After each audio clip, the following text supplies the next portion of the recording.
আর এক সপ্তাহ পরেই সৌদি আরব যাওয়ার কথা জামাল শিকদারের, কিন্তু ভাগ্যের নির্মম পরিহাস, ২০ জুলাই গুলিবিদ্ধ হয়ে প্রাণ হারান তিনি। আমার বাবা বিদেশে যাওয়ার চিন্তা ভাবনা ছিল, ৫.৫ লাখ টাকা ধার দেনা করে তারপর তাকে বিদেশ যাওয়ার চিন্তা ভাবনা ছিল আমাদের। সব কিছু কমপ্লিট, এই সপ্তাহে তার ফ্লাইট ছিল, কিন্তু আমার বাবার কোনো দোষ ছিল না।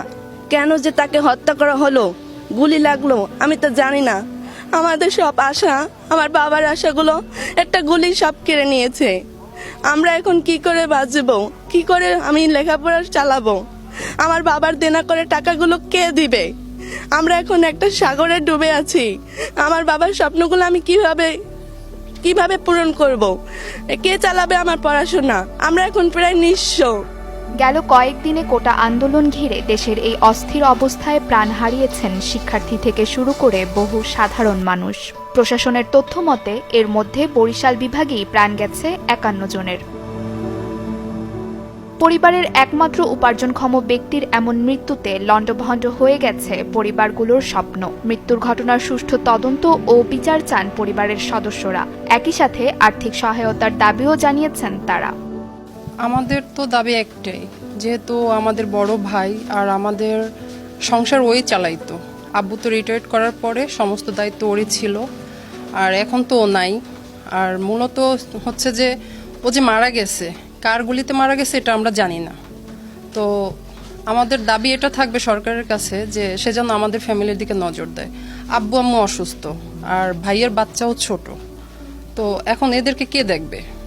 ওই উপজেলার কালনা গ্রামে ইমরান খলিফার বাড়িতেও এখন শুনশান নীরবতা। গত ১৯ জুলাই কাজে যাওয়ার সময় গুলিবিদ্ধ হয়ে প্রাণ হারান ইমরান। এই চাকরিটা এই মাসের ২-৩ তারিখে জয়েন করছে, চাকরি খুঁজছে ৩ তারিখে জয়েন করছে। ১৯ তারিখে আমার বাবা না ডিউটি আছে,